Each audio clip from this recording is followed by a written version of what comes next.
Boa noite, irmãos. O nosso desejo é que a palavra de Deus possa nos fortalecer hoje à noite.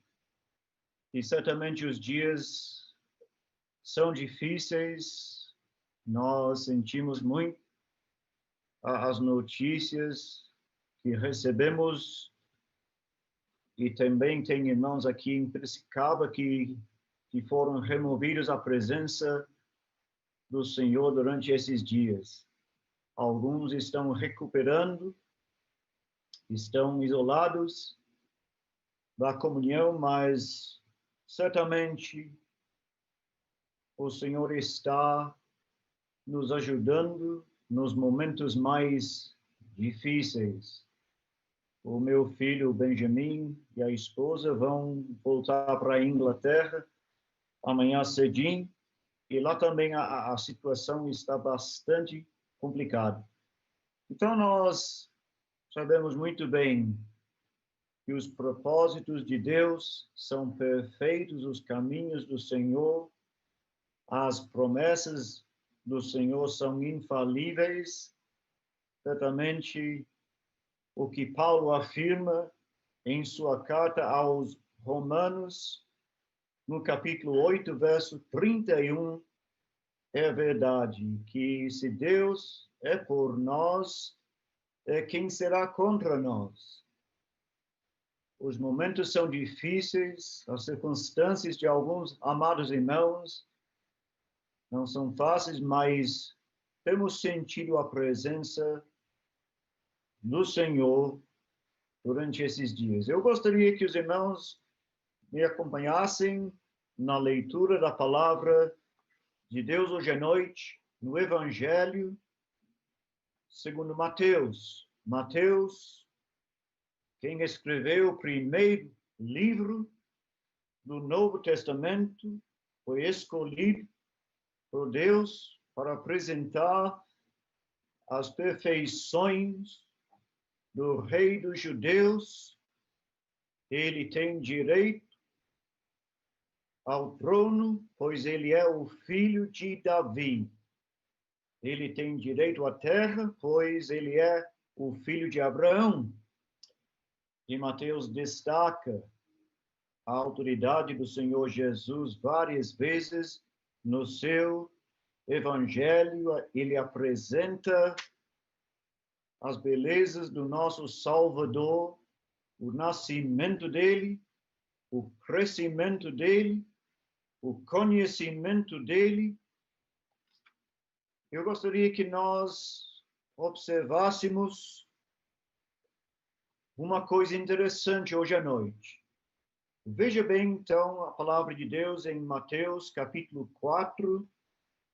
O Senhor Jesus, ele foi tentado, foi levado, versículo 1 do capítulo 4, a seguir foi Jesus levado pelo Espírito ao deserto para ser tentado pelo diabo. Depois de jejuar 40 dias e 40 noites, teve fome. Então, o tentador, aproximando-se, lhe disse: se és filho de Deus, manda que estas pedras se transformem em pães. Jesus, porém, respondeu: está escrito, não só de pão viverá o homem, mas de toda palavra que procede da boca de Deus. Repare bem esta expressão no verso 3, se és filho de Deus, manda. Capítulo 14 do mesmo evangelho. Mateus, capítulo 14, o Senhor Jesus está ensinando seus discípulos que estavam passando momentos difíceis após as notícias da morte de um dos servos mais consagrados de Deus, o João Batista. E, sem dúvida, estavam sentindo profundamente a notícia que chegou aos ouvidos deles. Então, o Senhor Jesus, o Salvador que conhecia bem os corações deles, fez questão de convidá-los a acompanhar os seus ensinos. E houve, naquela noite, sem sombra de dúvida, um encontro com o Salvador que marcou a vida dos seus discípulos. Veja bem comigo no verso 23, mais uma vez, o Senhor Jesus está subindo a montanha.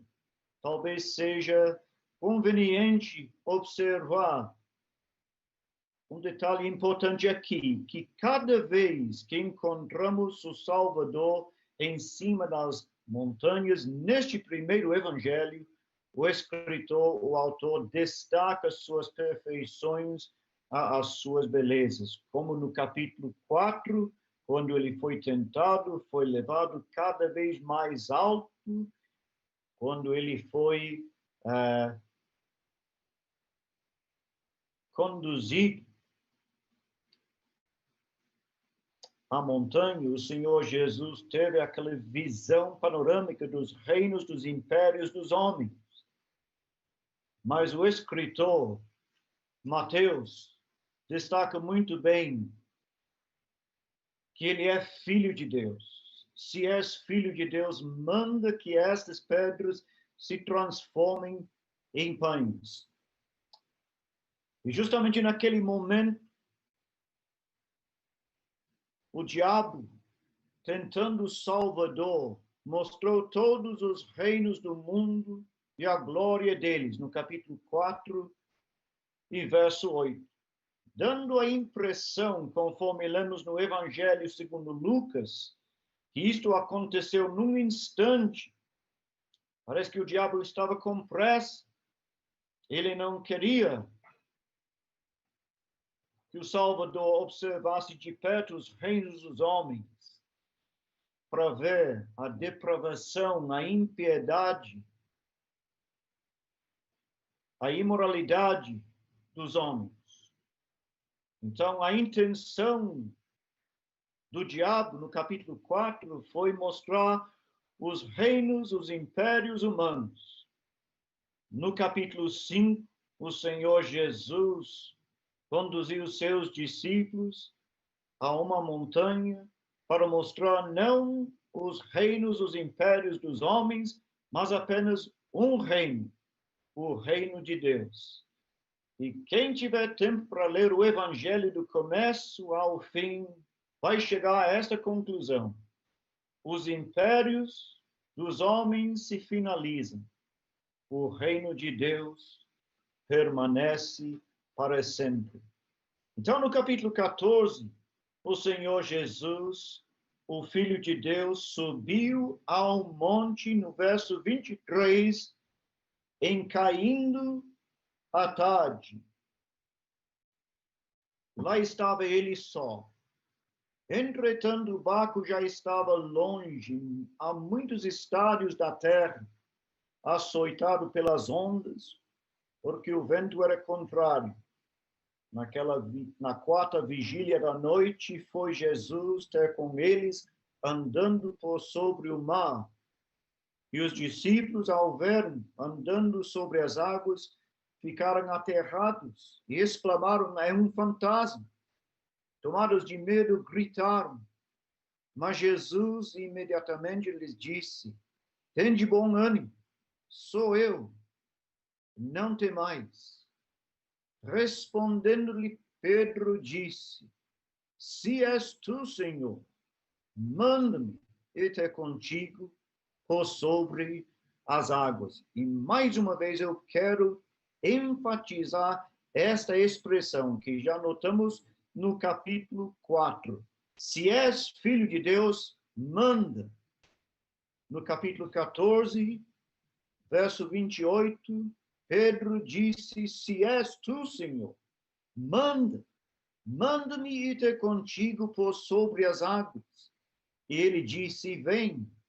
E Pedro, descendo do barco, andou por sobre as águas e foi ter com Jesus. Reparando, porém, na força do vento, teve medo e, começando a submergir, gritou: Salva-me, Senhor! E prontamente Jesus, estendendo a mão, tomou-o e disse: Homem de pequena fé, por que duvidaste? Subindo ambos para o barco, cessou o vento. Os que estavam no barco adoraram, dizendo: Verdadeiramente és filho de Deus. Se és tu, Senhor, manda. E finalmente, capítulo 27 do Evangelho, penúltimo capítulo do Evangelho segundo Mateus, verso 45.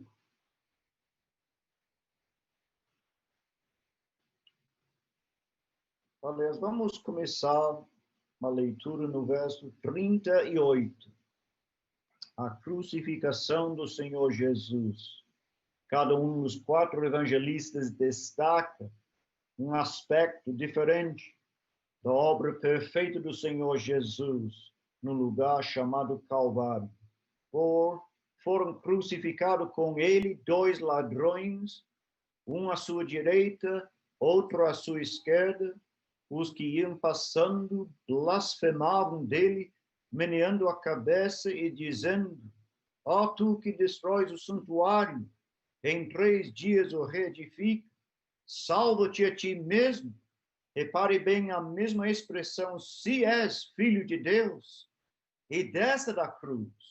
De igual modo, os principais sacerdotes, com os escribas e anciãos, escarnecendo, diziam: Salvou os outros, assim mesmo não pode salvar-se.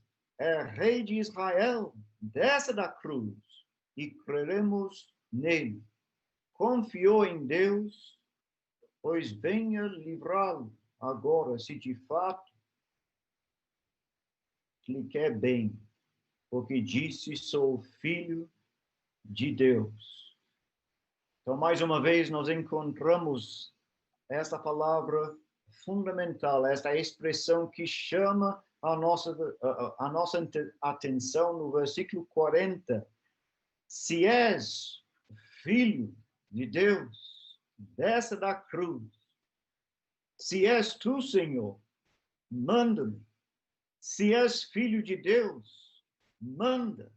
Ou seja, logo no início do ministério público do Senhor Jesus, no capítulo 4, iniciando o seu ministério público do Salvador, ele foi tentado pelo diabo.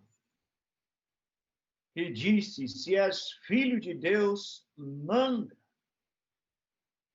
E a palavra de Deus foi citada, o que talvez seja conveniente enfatizar hoje à noite é que o Senhor Jesus usou nada mais ou nada menos do que a palavra de Deus para derrotar o inimigo, o adversário de cada um de nós. Mas esta expressão, se és filho de Deus, é importante.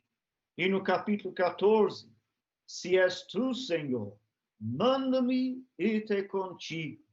E terminando o seu evangelho, no penúltimo capítulo, no lugar chamado Calvário, a última tentativa do diabo de desviar o Salvador, de realizar a obra perfeita da nossa redenção. Se és filho de Deus, desce da cruz. Mas louvado seja o nome do nosso Salvador. Ele foi obediente até a morte e morte de cruz. Ele se ofereceu, ele foi conduzido para fora da cidade de Jerusalém. Se tivéssemos lido no Evangelho segundo Lucas, nós veríamos o Senhor Jesus iniciando a última viagem à cidade de Jerusalém para realizar a obra magnífica, propiciatória, da nossa salvação. E a palavra de Deus diz em Lucas capítulo 9, se não me falha a memória, no verso 51, ele manifestou no semblante a intrépida resolução de ir para Jerusalém. E foi subindo, Jesus subiu, Jesus subiu. O evangelista usa esta expressão 7 vezes, a partir dos capítulos 9 até capítulo 19, para descrever aquela última viagem do Salvador ao lugar chamado Calvário. Então, nós não temos nenhuma dúvida. Ele foi obediente até a morte, e morte de cruz. E no seu evangelho, Mateus destaca as perfeições do Senhor Jesus, apresentando o Senhor Jesus subindo e descendo as montanhas, subindo no capítulo 4, se tiver a Bíblia aberta, para acompanhar o Senhor Jesus, ele foi conduzido, ele foi levado pelo Espírito ao deserto. Depois o Senhor Jesus, ele mesmo foi levado, no verso 8, a um monte muito alto, de onde ele podia ver os reinos do mundo. E de lá o Senhor Jesus podia contemplar os impérios dos homens, mas os impérios dos homens se finalizam. E Mateus destaca a autoridade do Senhor Jesus nestes capítulos 5, 6 e 7, que nós iremos estudar durante esses dias. Encontramos o Senhor Jesus citando a palavra de Deus. Nem sempre os escribas citaram corretamente a palavra de Deus. Várias vezes o Senhor Jesus afirma que ele é o autor, né, da palavra, e ele diz: eu, porém, vos digo, várias vezes no capítulo 5 e 6 e 7 do Evangelho segundo Mateus. Então, repare bem no capítulo 4, verso 10. Jesus lhe ordenou: retira-te, Satanás, porque está escrito: ao Senhor teu Deus adorarás, só a ele darás culto. É a voz do inimigo, do adversário. E o Senhor Jesus, o Filho de Deus, responde. Eu achei interessante que nestes capítulos, iniciando o seu ministério, o Senhor Jesus, ele fala de uma forma clara aos seus discípulos, destacando quem é os nossos adversários, quem é os nossos próximos, quem é o meu irmão, quem é meu pai. E no capítulo 4, quem é o nosso Deus. É importante, é essencial que eu saiba que eu tenho adversários. Repare bem comigo no capítulo 5, verso 25, ele fala do meu adversário. Ele diz: entra em acordo sem demora com o teu adversário enquanto estás com ele a caminho. E no contexto, no trecho da palavra de Deus, ele está falando da nossa responsabilidade de apresentar a nossa oferta a Deus, né? Se eu tiver alguma coisa contra o meu amado irmão em Cristo, talvez um pecado que não foi confessado, a minha oferta não terá valor nenhum. Que eu saiba e que eu não tenha dúvida. É o que o Senhor Jesus está estabelecendo logo no início do seu ministério público. Ou seja, é uma prioridade. Deixa perante o altar a tua oferta. Repare bem essa expressão. Vai primeiro reconciliar-te com o teu irmão. Que nós saibamos, irmãos, que Ele está sempre analisando os nossos corações. Ele sonda o meu coração, como diz o salmista em Salmo 139. Ele me conhece intimamente. Então, Senhor, vê se há em mim algum caminho mau e guia-me. Mas se for necessário, irmão, se eu tiver alguma coisa contra um outro irmão, repare bem o que o Senhor Jesus está ensinando em Mateus capítulo 5, verso 24 e 25.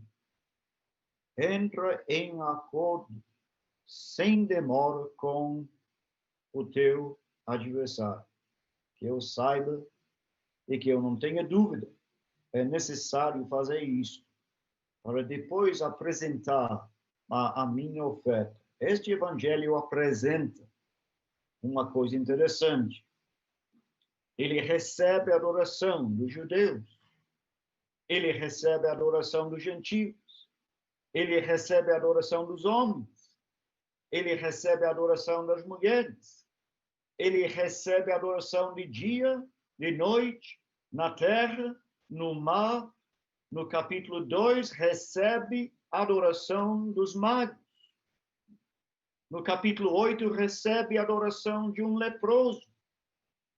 No capítulo 9, recebe a adoração de um chefe da sinagoga.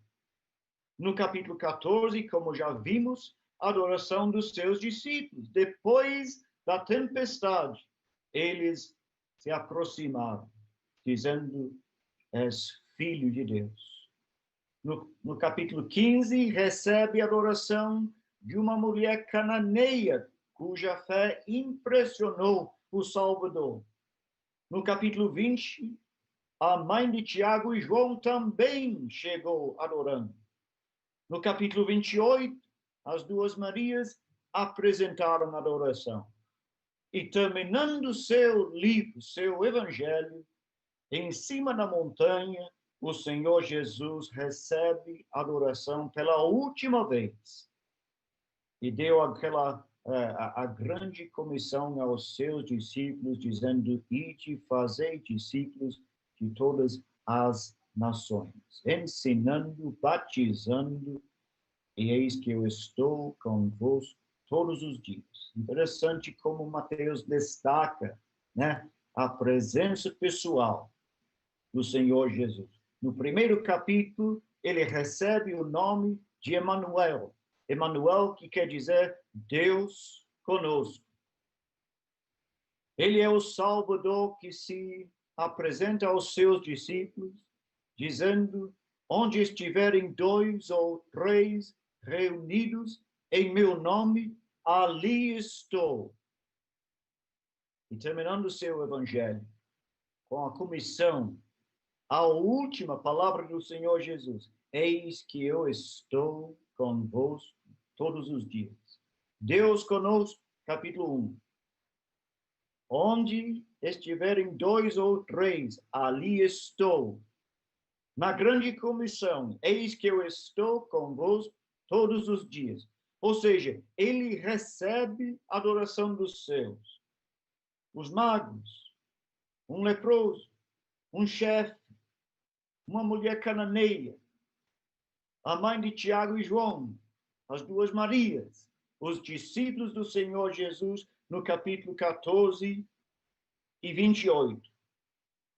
E louvado seja Deus, cada um de nós tem o privilégio de chegar na presença dele apresentando a nossa adoração. Aliás, o Pai procura seus adoradores hoje em dia. Bem, a hora já chegou quando os verdadeiros adoradores adorarão o Pai em espírito e em verdade. O Pai procura seus adoradores. Eu passei muito tempo com o amado irmão Sr. Ronaldo Watterson, de Descalvado. E ele dava ênfase nos seus ensinos. Durante muitos anos, que a gente acompanhava o ministério do nosso querido amado irmão, ele sempre destacava a responsabilidade de cada um de nós de apresentar a nossa adoração. Mas, se eu tiver alguma coisa que esteja me impedindo, quem sabe, um irmão na igreja local, e já faz um tempinho que eu não tenho conversado com ele, ao trazeres ao altar a tua oferta, ali te lembrares, é interessante como Deus, às vezes, está apresentando as nossas perfeições justamente neste momento. Deixa, é o que o Senhor Jesus ensina, perante o altar a tua oferta, vai primeiro reconciliar-te com teu irmão. Então, voltando, faz a tua oferta. Pois o Pai procura seus adoradores. E na conversa do Senhor Jesus com a mulher samaritana, ele tratou de vários assuntos, tais como a salvação. Em João capítulo 4, verso 10. Também ele fala do privilégio de adoração e também da responsabilidade de evangelização. Então, nós temos logo no início do Evangelho, segundo Mateus, este aviso: vai primeiro. Mas é interessante observar no capítulo 5, verso 43, o Senhor Jesus dizendo: ouvistes que foi dito, amarás o teu próximo. Então, veja bem, ele acabou de falar dos nossos adversários, no verso 25. Agora ele está falando dos nossos próximos. E ele diz no verso 44, eu, porém, vos digo, amai os vossos inimigos, orai pelos que vos perseguem, para que vos torneis filhos do vosso Pai Celeste, porque ele faz nascer o seu sol sobre maus e bons, e vir chuva sobre justos e inimigos. Mas é interessante observar o Senhor Jesus destacando nestes capítulos algumas prioridades. Repare bem, capítulo 6, verso 33, o Senhor Jesus, ele diz: buscai, pois, em primeiro lugar o seu reino, a sua justiça, e todas estas coisas vos serão acrescentadas. E ele está falando aos seus discípulos, homens de pequena fé. Capítulo 6, verso 30. E nós sabemos muito bem que o Senhor Jesus sempre chamava a atenção dos seus discípulos por sua incredulidade, ou seja, falta de fé. 4 vezes neste evangelho, ele chama a atenção dos seus discípulos. Homens de pequena fé. Homem de pequena fé. Porque duvidaste? 2 vezes o Senhor Jesus elogiou gentios pela sua fé. A mulher cananeia, no capítulo 15, o Senhor Jesus disse: ó mulher, grande é a tua fé. Falando do chefe da sinagoga, no capítulo 9, o Senhor Jesus disse aos seus discípulos: não encontrei fé como esta em toda Israel. Então, o Senhor Jesus está destacando quem são os nossos adversários. Capítulo 5, verso 25. Quem são os nossos próximos? Capítulo 5, verso 43. Quem são os nossos irmãos? Capítulo 5, verso 24. Pela graça de Deus, eu tenho irmãos em Cristo. Gratificante lembrar e não esquecer desta verdade. Eu não tenho parentes aqui no Brasil. Toda a minha família é na Inglaterra, mas eu tenho amados irmãos em Cristo que são os meus irmãos. E o Senhor Jesus não me deixa na dúvida. Eu tenho a responsabilidade de estar sempre apresentando a favor deles. Os nossos irmãos que estão passando momentos difíceis com o coronavírus, recuperando, alguns que foram promovidos à glória, os nossos familiares que estão sentindo a falta deles, como nós precisamos orar a favor dos nossos amados irmãos. Quem são os meus irmãos na igreja local?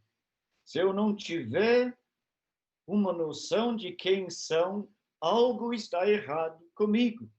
Mas o Senhor quer que eu esteja sempre orando a favor deles. Quando Simão Pedro enfrentou a prova mais difícil de sua vida, em Atos capítulo 12, a palavra de Deus é enfática.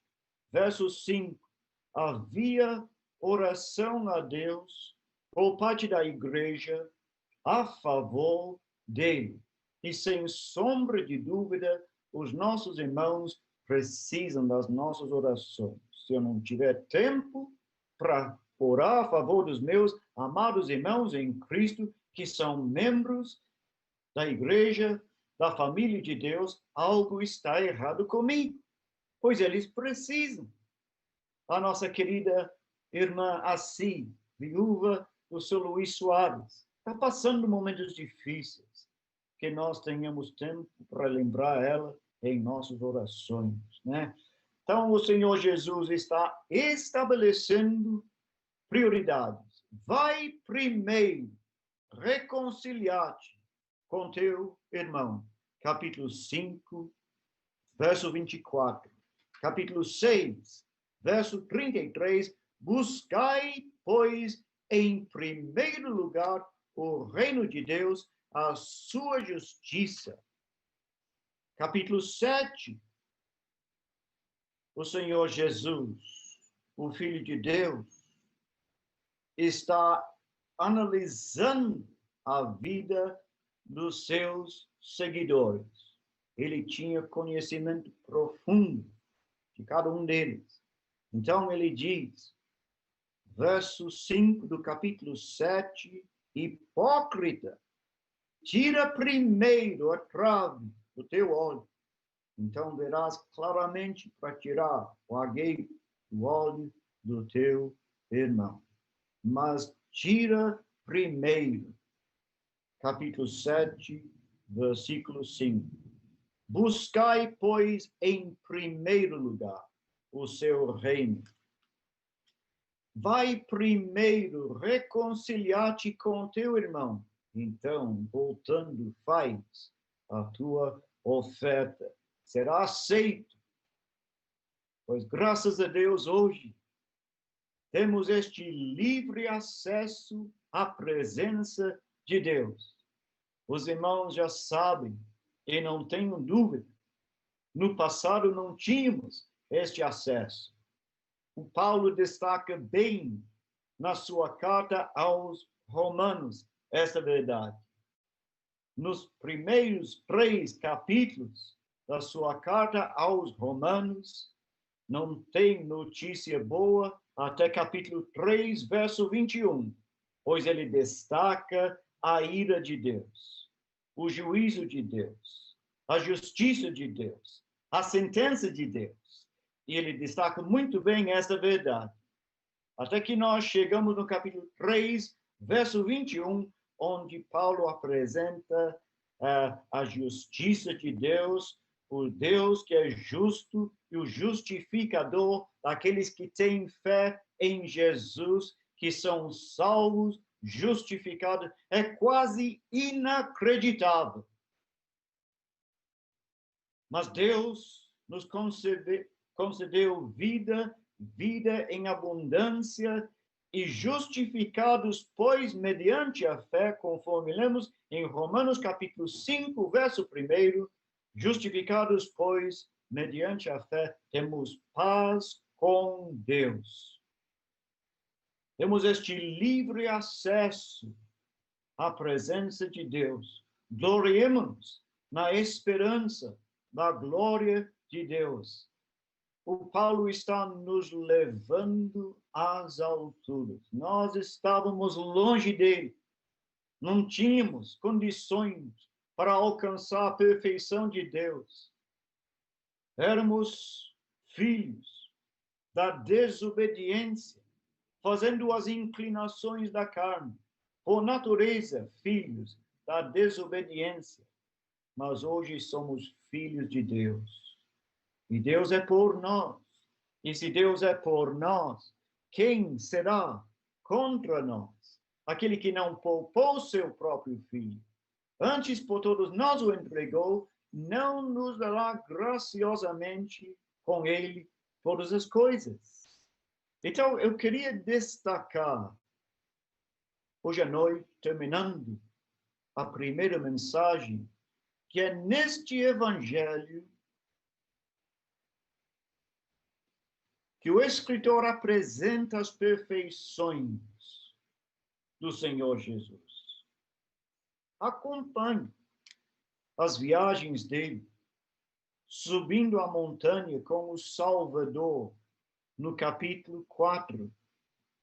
Capítulo 5, ele conduziu os seus, conforme lemos no capítulo 5, verso 1, e o Salvador do mundo subiu ao monte, e como se assentasse, aproximaram-se os seus discípulos, ele passou a ensiná-los. E ele ensinava com autoridade. No capítulo 14, o Senhor Jesus subiu ao monte com o propósito de orar.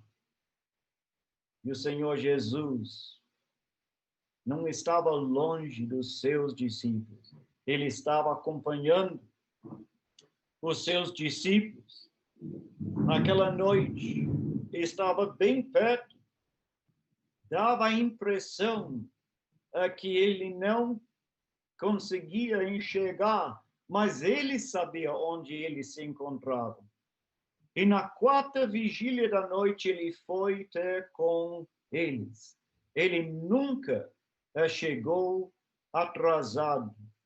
Então, irmãos, no capítulo 17, ele mais uma vez subiu ao monte e foi transfigurado. No capítulo, o penúltimo capítulo, ele foi crucificado. E no último capítulo do livro, em cima da montanha, ele recebe adoração pela última vez, ou seja, ele foi tentado, capítulo 4, mas ele venceu o inimigo. Ele foi transfigurado, capítulo 17, e os seus discípulos, levantando os olhos, ninguém viram senão o Senhor Jesus.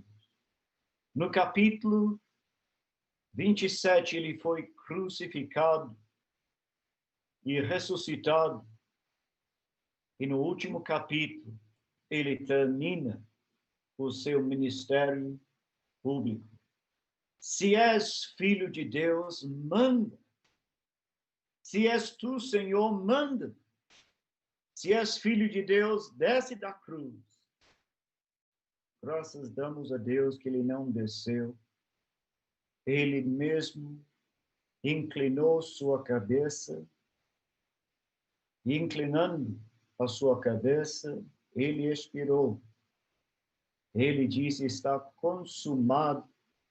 Pai, nas tuas mãos, entrego o meu espírito. E havendo dito isto, ele expirou.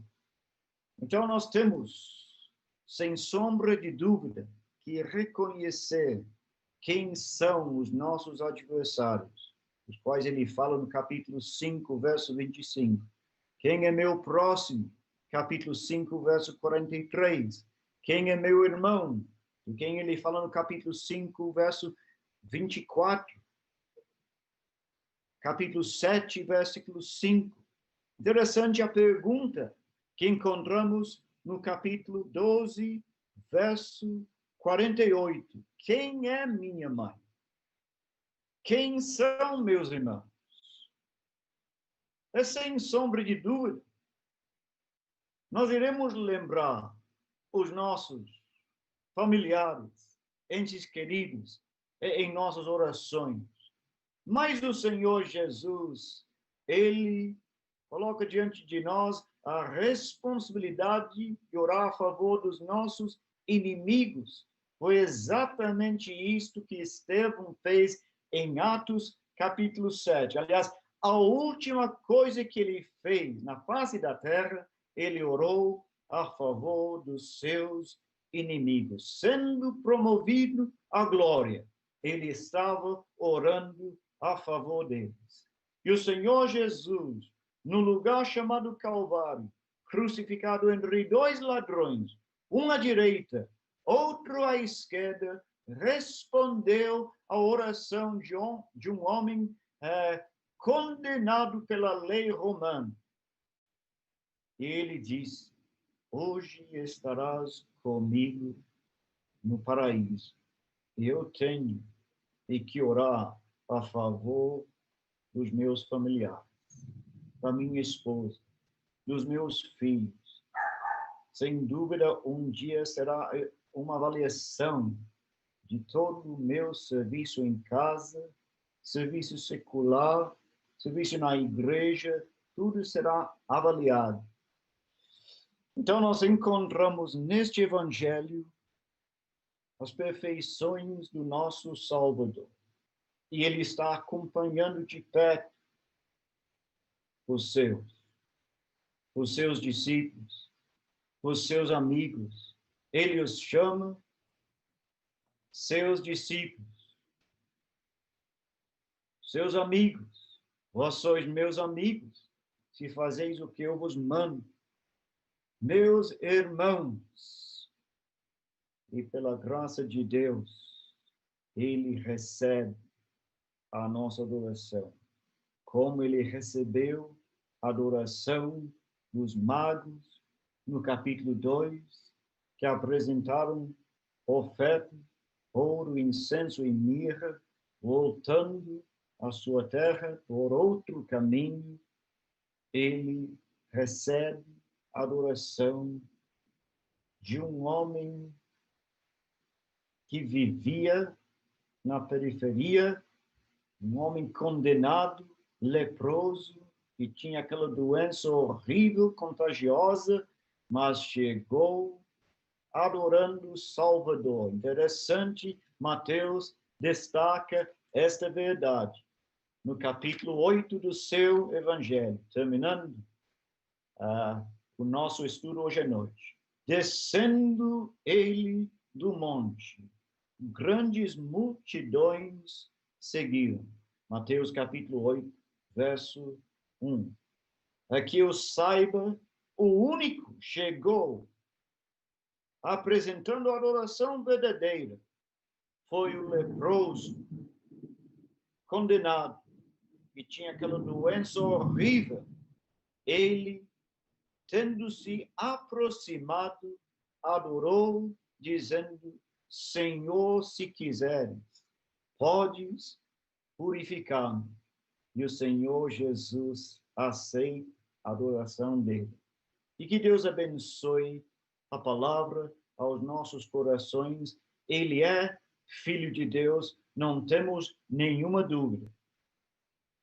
Pois quando chegamos no capítulo 16, verso 16, um dos discípulos do Senhor Jesus, ele faz uma das declarações mais importantes dos discípulos do Salvador.